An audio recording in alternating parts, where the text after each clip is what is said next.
Good day, Harry Potter fans. Welcome back to our channel. We are continuing on with Chapter 3 of Backward with Purpose, Part 1, Always and Always by Dead Woodpecker. So, if you haven't heard it yet, just sit back, relax, and listen in to Chapter 3, Hallows and Halloween. Chapter 3, Hallows and Halloween. Chapter text. It was with mild trepidation that Harry and Ron entered the dungeons the following Saturday to serve their first attention with Professor Snape. Snape's words had come to pass. Harry and Ron had gone back to the common room to find a hero's welcome. They'd been pulled in by the twins who had showered Ron with praise for being a true younger brother to them. The older students had been stunned and impressed, and Harry had felt a little fissure of warmth that even his fellow first years, excepting Hermione, had forgiven them for what Seamus called mass projectile vomiting. A burly fifth year had even congratulated them for what he said was a prank for the ages. Over the past days, even when it came out that they had run afoul of an illegal potion called the Confuzzle Draft, their fellow Gryffindors had followed them around in crowds. This grated at Snape's temper, and he had said some very vicious things to the two of them that they hoped were only for the sake of appearances. Unfortunately, they couldn't be sure. "Are you sure he's not going to make us disembowel frogs again?" Ron asked anxiously for the 17th time. "No," Harry replied, just as anxious. Just yesterday, Snape had called him a four-eyed madman who ought to be put out of his misery.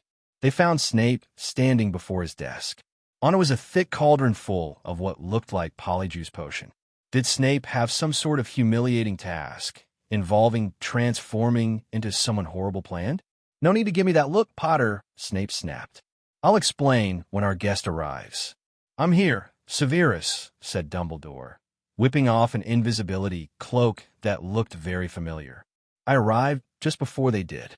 Allow me to secure the room." He then performed some rather complicated spells. Harry recognized most of them. He'd spent enough time in hiding that he was very familiar with spells of protection. But some he didn't. "I should not have let you leave when I did on Monday," Dumbledore said quietly. "I was quite overwhelmed, to be honest. Do you still have a Horcrux?" "Yeah." Harry brought it out and looked at it with distaste. "I had it in my trunk." "Was that wise?" "Wiser than keeping it on your person," Ron muttered darkly. He had certainly not forgotten the influence of the locket. It had led to him abandoning Harry and Hermione. "Trust me, if you spend too much time with them, they start to change you," Harry added, patting Ron on the shoulder. "I secured my trunk as best I could." Dumbledore seemed to accept this explanation and moved on.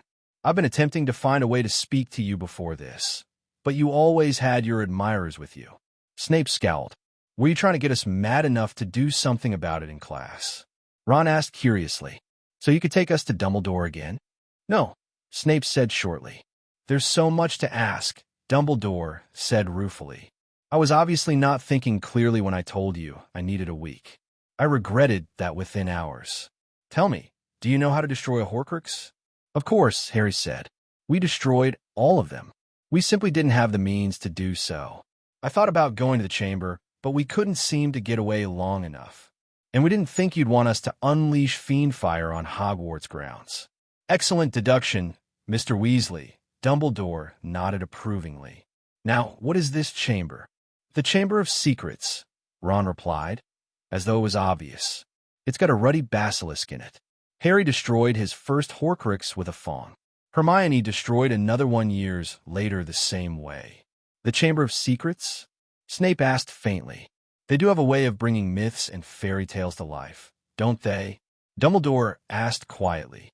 "I think we got our task for the evening, Severus. We'll all go kill the basilisk." "Actually," Harry said, equally quiet, "we're not sure if that's wise. Certain events must happen the way they happened last time." And he told them every detail of it, with Ron's help and input. "So we think that Ginny has to do it. It has to happen the same way. We can, of course, take every precaution that no one is petrified. But the sword of Gryffindor needs to be impregnated with basilisk venom. That's the only safe way to get rid of the Horcruxes, especially if we're unable to get to the fangs." "That's very wise," Dumbledore said thoughtfully. "Your portrait helped us," Ron told him. "Ginny will have a coin or something that she'll charm so that the coins Harry and I will carry will send us a message when she starts writing in the diary. Every time. You don't like this idea, Snape said suddenly, staring at Harry. No, I hate it, Harry replied. There's a risk, even with every precaution. If I lost Ginny. They're married, Ron said in a stage whisper. What's the polyjuice potion for? Harry asked curiously. It was too weird to talk about his 10-year-old wife with Dumbledore and Snape listening in. It's for when we apparate to the cave you mentioned, Snape said. He looked equally grateful for the diversion of topic. I think we all agree that this must be done in the utmost of secrecy. I can't be seen anywhere near it. And neither can you, he paused. Do I want to know how you knew what it was? We snuck into your personal storeroom last time, nicked the more sensitive ingredients, and used it to infiltrate the Slytherin common room to find out if Draco Malfoy was the heir of Slytherin, Ron grinned. He appeared to be enjoying himself a great deal. Harry couldn't blame him. He was too. Then we used it when we broke into both the Ministry of Magic and Gringotts, Harry informed them, grinning. We've used it loads of times. I think I'll give you another detention just for that, Snape said, aggravated. I think, Dumbledore said suddenly, that we should spend this detention merely talking. There's so much that we didn't cover. Harry and Ron looked at each other, relieved, and began to speak. They told them as much as they could, up until their third year, with the promise of continuing on the following Saturday. But it was growing late, and not even Snape would keep them much longer without a rousing protest from the other professors. I trust you can find a suitable punishment for yourselves? Snape raised one eyebrow. Yeah, I think we just spent the last few hours disemboweling frogs without gloves, Ron said. And that wouldn't even be a lie. You made us do that once. In the interest of having a free Saturday sometime before Christmas, I suggest you do not tell him what you did to earn that. Dumbledore's eyes twinkled. Harry, take this. He held out the cloak. Use it well. I will, Harry promised. I'm hungry. I'll use it to sneak into the kitchens. Dear Ron, the house is ever so much quieter without you here. I love it. I'm glad to hear that you sorted into Gryffindor. I'm sure the hat was debating whether or not to put you in Hufflepuff, and that's why it took so long. Weasleys belong in Gryffindor. I hope I make it too. Thanks for the advice about Annie Muriel, but I like my life. If I stole the tiara, it'd be a toss-up between who would kill me, Mom or Annie Muriel. Dad's doing well. Don't tell Mom. But he finished his project in the shed, and he let me take a ride. It was a bit scary being up that high. Thanks to my kind brothers, I've never spent a lot of time on a broom, and I was glad that there weren't any Whomping Willows again. Ron, I hope your wash went all right. We mustn't have you smelling like Fred and George. And good for you making friends with Harry Potter, although if you tell him about my crush, I'll hex you. Mum just read this over my shoulder and is making me change it. Maybe I won't hex you, but I will be angry at you for always and always if you let him read this letter. Don't even let him touch it. Love, Ginny. Ginny was a lot subtler than either Harry or Ron, but it did not take long for Harry gripped the parchment in his hands, set his wand against it, and muttered their favorite words. Always and always. My Harry, we've been back for nearly a week, and I still can't believe this miracle. Mom and Dad are wonderful, just like we remembered. Bill stopped by for breakfast last Wednesday. Apparently he was in the country for some sort of Gringotts business, and I fell off my chair. I've been on the verge of tears for almost every minute of every day. And I'm not even at Hogwarts where I can see more people besides Mom, Dad, and a brother or two. Tell me all about your talk with Dumbledore and Professor Snape. What is this prophecy, and why does everyone know it? You don't think it's anything to really worry about, do you? And if so, what are we going to do about it? I wanted to ask Mom about it. But what if it's suspicious? Also, she's very, very angry with Ron for the prank the two of you pulled. I'd pay loads of galleons to have been able to watch. If the letter from Dumbledore hadn't arrived soon after Percy's, Ron would have gotten a howler. Tell Ron to stop reading this now. Harry, I miss you. You did very well at the train station, but that moment you looked at me from the compartment, I just wanted to run to you and hold you. Can you imagine Mom's reaction? These past few days at the Burrow have been happier than I could have guessed. The only thing missing is you. 4 years is a long time to wait. I charmed this parchment, obviously, and I'm writing this in the dead of night. Mom isn't suspicious at all, but she would be if I was to strike up a secret correspondence. For now, I think it best if you keep writing the way you two did with the first letter, and good job, boys, with the subtlety. I love you both, always and always. Ginny. Harry smiled, even though he ached to see her. He wished he could take his quill and write her the sort of love letter that he wanted and send Hedwig back to the burrow, but she was right. Still, he carefully folded the parchment and stuck it in his trunk. He cast a spell to make it look blank, to protect it and keep it safe. The Saturday detentions went well, although they talked rather than did anything with the Horcruxes. Professor Dumbledore had brought down his pensieve, which made the telling much faster and easier. Not to mention that there might have been miscommunication or misunderstandings. The pensieve allowed the two older men to view the memories objectively. Snape emerged, ashen, one night. You could have warned me, Potter. Do you have any idea how bizarre it felt to be flying through the air with no means of support while you two and that Granger girl flew on the back of a dragon? It felt pretty bizarre to fly on the dragon, actually, Harry told him. Now how do you two suppose we get the cup from Gringotts? They continued in that manner to hone the plan, fine-tune it, and make sure that they left themselves enough leeway to change it if they must. Dumbledore's portrait had been right to insist that they tell his living counterpart. Harry could not imagine doing it any other way. Still, this time around it was different, and Harry was grateful. Dumbledore had been mindful of his childhood, and had sought to protect him, even if Harry had cause to resent it. This Dumbledore treated Harry as an equal, and Ron too. It was very refreshing. The only blight on the days leading up to Halloween came from a source that Harry ought to have expected. Hermione. It bothered Ron quite a lot. He did not like deceiving her, for that matter, neither did Harry. But they couldn't possibly tell her the secret. Not yet, and not for a long time. But whatever misgivings he had about it, Ron's were even worse. He didn't speak of it much, but the look on his face when he stole glances at Hermione was that of wistful longing. Harry actually looked forward to the troll, the instance that would bind them in friendship.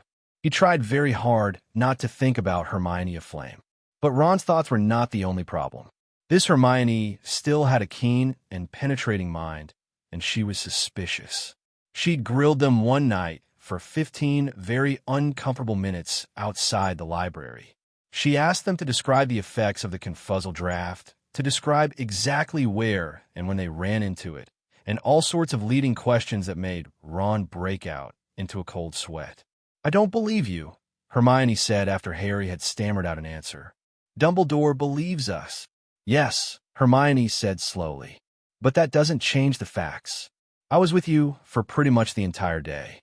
I didn't see anyone give you a suspicious potion. Besides, the Confuzzle draft doesn't work for more than 30 minutes.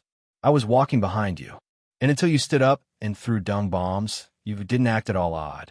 Even confuzzled, Snape was a bit frightening, I reckon," Harry explained again. "You can't control the confuzzling effects," Hermione told him sternly. "Listen," Harry said. "Snape just said it was the most likely possibility. Maybe it was some other potion." Hermione's mouth twisted with suspicion. "I don't believe either of you, and I can't imagine why Dumbledore would go along with this." "Snape hates us," Ron said flatly. "He wouldn't try to get us out of trouble by lying. He'd get us into trouble by lying." "No," Hermione shook her head. "You need to be honest. And Ron, don't come to me for help with Transfiguration again." She swept away, clutching her books, and looking very formidable for one so young. Harry and Ron watched her go. "I hate this." Ron kicked the wall. One of the portraits looked at him reprovingly. He made a face at it. "I didn't really mean that," he said quietly as they walked down the empty hall. I'm looking forward to Halloween." "Me too," Harry agreed. Harry looked wistfully out the window toward the Quidditch pitch and wished, for the 100th time, that he could have justified playing again all through his years at Hogwarts. But he couldn't. He supposed he might have this year. Ensuring that Quirrell did not retrieve the Philosopher's Stone did not really interfere with Quidditch, except in that last match, but he would not put Ginny in any more danger than he had to, and Quidditch was a distraction he could not afford. He smiled fondly, remembering the blazing argument. "What do you mean you aren't going to play Quidditch? Because you'd be too worried?" Ginny asked angrily, tossing her long red hair over her shoulder. "Ron can be there when you aren't. I don't need to be taken care of, Potter." "Yes, you do," thought Harry, but he knew enough not to make his wife even angrier. Quidditch will take up too much time. I think it would be dangerous to play, especially during second year. Dangerous for me, you mean? Ginny's eyes narrowed. I'm a fairly talented witch, Harry. Talent has nothing to do with it. He shouted suddenly, and her eyes widened. Voldemort will be enough of a danger, without his pet. The basilisk can kill anyone and anything with just a look. And if you think that I'm going to endanger you, and anyone else, but most especially you, by flying in the air on a broom while the basilisk is still alive, you're dead wrong. Ginny looked annoyed. You just ruined my anger for me. Good, he grinned. You know I'm right. You're a very talented witch, love, but you can't speak Parseltongue. She hugged him. Promise me you won't lock me away to protect me. Never, he said. We're in this together. I need you. But that was almost 4 years ago, and Harry hadn't known how much of a disappointment it would be for him to be on the ground while his old team, plus a small seventh year who played Seeker, flew high in the sky. Today was Halloween, though, and he couldn't afford to let himself be distracted. Breakfast was normal. Even though Ron fidgeted with nerves and agitation, he still managed to eat enough food that Hermione watched him from a few seats away with a look of disgust on her face. Here was the problem. Ron absolutely refused to say anything to make her cry enough to go hide in the girls' loo. Harry couldn't blame him, but he wished that Ron was a little more pragmatic and a little less chivalrous. Harry would have to do it himself. In the end, he didn't have to. Ron betrayed his nerves by sending his feather zooming into the air on his first try with a perfectly executed Wingardium Leviosa. Flitwick clapped his hands, delighted, and gave Gryffindor 10 points. Hermione looked angry, but chose not to mention anything until they exited the classroom. Good job on the charm, Ron, she said viciously. Think you can do it again to earn enough points for you and Harry to make up for what you were confuzzled? It was the first time she'd spoken to either of them since the day outside the library. Ron opened his mouth at a loss for words. Harry was about to say something mean, his insides twisting. Shut up, know-it-all, Lavender Brown said haughtily. It wasn't their fault. No wonder you haven't got any friends. Several things happened at once. Hermione's face scrunched up and she fled. Harry prayed that she'd find her way to the same loo, and Ron rounded on Lavender with such a look of murderous rage that she stepped back. Harry, hoping to avoid Ron killing Lavender, pulled him away. Remember control, Harry whispered very, very quietly to Ron. He appeared to be on the verge of jumping from his seat at the Gryffindor table in the Great Hall and running to the girls' loo. What do you know of it? Ron snarled. Harry remained unperturbed, and Ron's face fell. I'm sorry, mate. That was stupid. I'm just worried is all. What if we're too late? What if the troll gets her, or another teacher? And what if she still doesn't like us? Harry slowly sipped his water. Not because he didn't want to answer Ron, but because Dean Thomas and Seamus Finnegan were sitting right across from them. They were laughing and generally carrying on and not one bit suspicious, but Harry was afraid. It'll be okay, Ron, he murmured finally. Hermione won't get hurt. She won't. And if she doesn't start to like us, we'll wear her down eventually. 10 minutes later, Professor Quirrell made his big entrance, shouted about the troll, and fainted. Harry and Ron were the first on their feet, and heading toward the door by the time Dumbledore told everyone to follow the prefects back to their common rooms. They didn't quite make it to the door fast enough, and soon found themselves jostling for position amongst a sea of children. Harry plowed through, Ron at his side. They didn't have much time to spare. By their reckoning, they just barely made it the last time. Adrenaline pumped through Harry. He only had one thought as he pushed through the crowd. Get to Hermione. Ron, a grim look of determination etched upon his face, was even more single-minded. They detached themselves as quickly and quietly as they could and immediately sprinted to Hermione and the troll. They smelled it long before they saw it. They both paused. Always and always, Harry said. Always and always, Ron agreed. Together, they moved forward. Both were capable of taking down a troll. A few bludgeoning hexes would do it. Sectum Sempra certainly would, and there was no doubt that Avada Kedavra could do it as well. The only problem, as they saw it, was that they could not use any of the spells that would effectively stop the troll in its tracks. Hermione would never, ever believe that first years could do it. So they had to get by on dodging, jumping, and a few spells in the first-year arsenal. Approximately 7 minutes and one stunned troll later, Harry and Ron stood triumphant next to the great, snoring, smelly head while Hermione trembled from underneath a partially demolished sink. Harry was actually surprised by this. They'd had to improvise quite a bit, and the bathroom was in greater disarray than it had been last time. He was relatively unhurt, although one of his fingers stung a bit.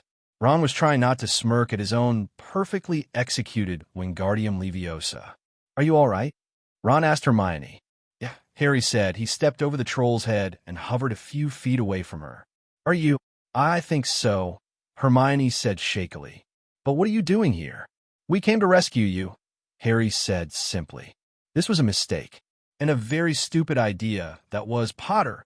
He whirled around and saw Professor McGonagall and Professor Flitwick standing in the door. Her lips were pressed tightly together, and they were white around the edges. "You could have been killed. I can't believe the two of you would be so foolish." Please, Professor," Hermione was sobbing. "They rescued me." Be that as it may, Ron then did something both very brave and very foolish. He interrupted Professor McGonagall. She could have been killed. Harry tried to mask his wince.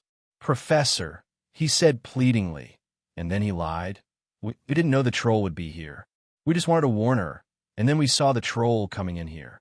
Professor McGonagall softened just a tiny bit.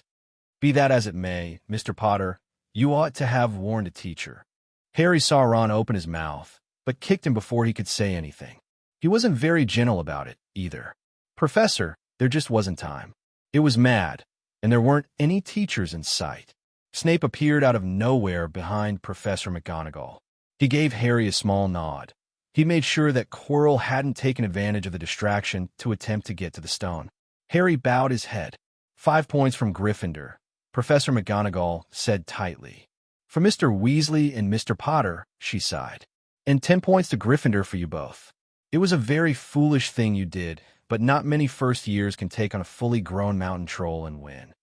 Hermione did not say anything at all as they marched back to their common room. She was still in shock, Harry supposed. They entered, and Harry laughed at the way Ron's eyes lit up when he saw the mounds of food piled on top of the tables. "Thanks," Hermione finally said, not looking at either of them, and hurried off to get plate. Harry and Ron grinned at each other before Ron, rubbing his stomach, moved to do likewise. From that moment on, Hermione Granger was their friend again. It was good to know that facing down a mountain troll together was still something the three couldn't experience without becoming friends. Winter came early. November's storms rattled the castle, and by early December, Hogwarts was covered in a thick blanket of snow that probably would not melt until spring warmed the frigid air. The Gryffindor Quidditch team, disheartened by the recent loss, continued to practice but did so with little joy. Oliver could be found most evenings sitting in front of the fire, gazing moodily. Harry could tell that he was reliving the last match. They'd been flattened by Ravenclaw, to Professor Snape's delight. He'd managed to give them several more detentions, and could not seem to stop himself from gloating during their near-weekly meetings. Harry lay in his bed one Sunday morning with his curtains drawn. Hedwig had arrived to wake Harry up with a special letter from Ginny concealed in one from Ron. This was only the third she'd been able to send, and Harry felt that Christmas had come a bit early. "Dear Ron," Ginny wrote, "there's been a change of plans. We aren't going to Romania this year.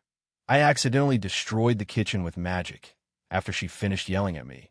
Mum said that she hadn't seen any accidental magic like it since the twins cut up Percy's pants, and he set their room on fire, so we have to stay behind to repair it and set up all the household spells.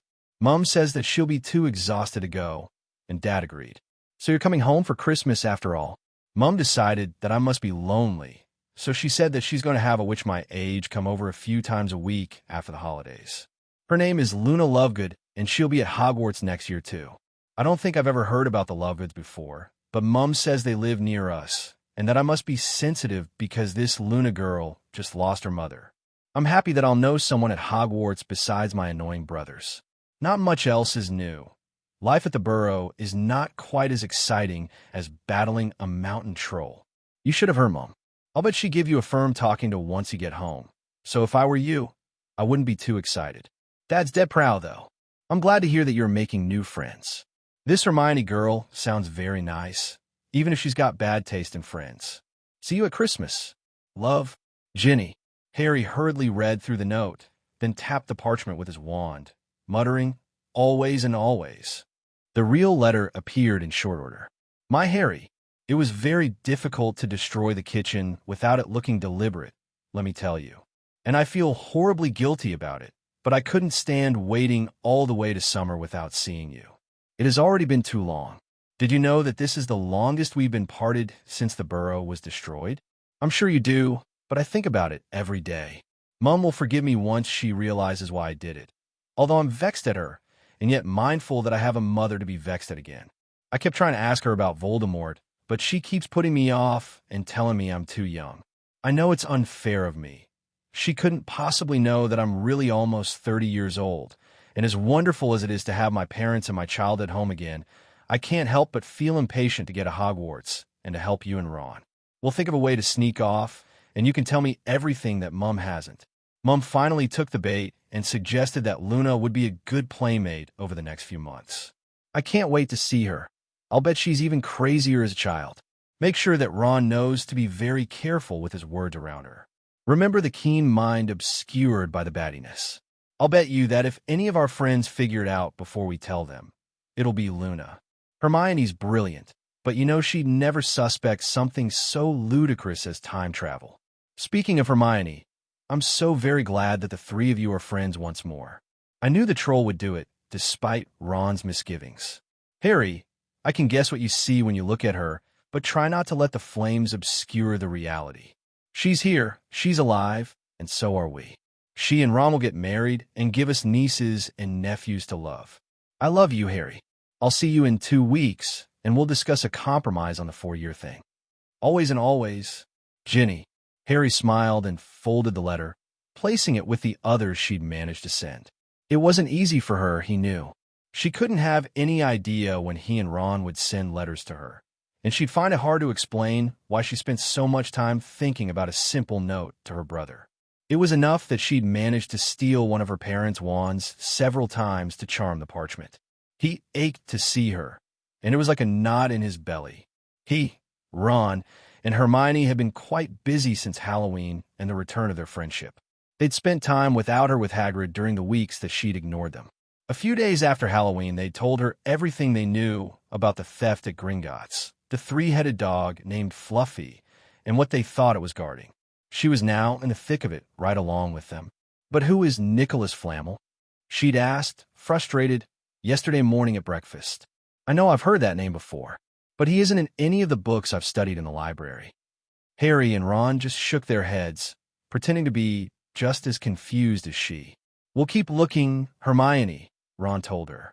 Meanwhile, we got to find out who is trying to steal it. This time around, they decided not to accuse Snape. Things were moving just as slowly with Snape and Dumbledore. The tiara had been destroyed, at least, for which Harry was very grateful. Dumbledore had taken it outside Hogwarts grounds in early December and had performed several complex experiments upon it. He'd wanted to discover another, less dangerous way of destroying it besides resorting to fiend fire, and without having to be dependent upon the sword of Gryffindor or the highly poisonous basilisk fangs. Nothing seemed to work, and finally, after telling Harry and Ron, who were serving another detention, to stand well back, had destroyed the vile object with an awe-inspiring display of dragons and chimeras made of flame. The Horcrux, now broken and free of the bit of soul Voldemort had placed in it, was placed in a shelf in Dumbledore's office. So it was with good humor that Harry made his way down to the Great Hall several days before the Christmas holidays were set to begin. Ron had written his mum directly after receiving Ginny's note, and while an answer had not come back yet, he'd used Errol instead of Hedwig. Both Harry and Ron were certain that the soft-hearted matriarch of the Weasley clan would not deny an orphan. "Harry!" Ron shouted. He was standing on his chair and beaming. Even Hermione, seated next to him, was smiling. "You're coming home with us for Christmas.